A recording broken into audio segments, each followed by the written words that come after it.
time check natin is 15 minutes before 12 midnight. So, kailangan natin mag-prepare. Kailangan natin mag-ayos ng ating mga...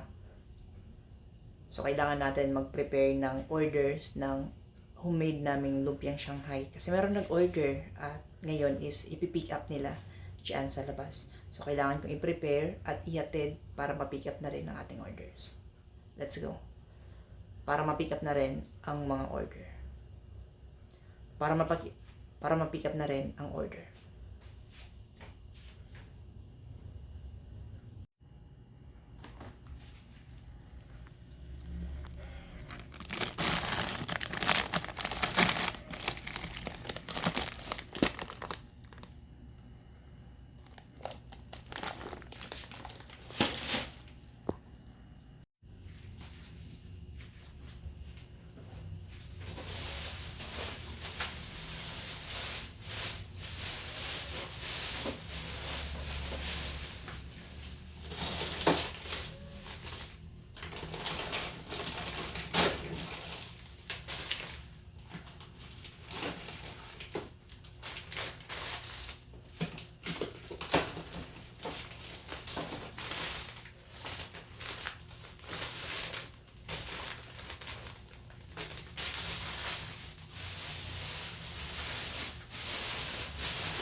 At meron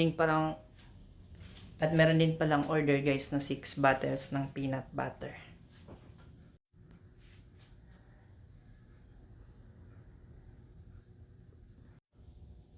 Kaya maraming salamat nga pala sa mga nag-order ng aming homemade lumpiang Shanghai at aming peanut butter. Thank you so much.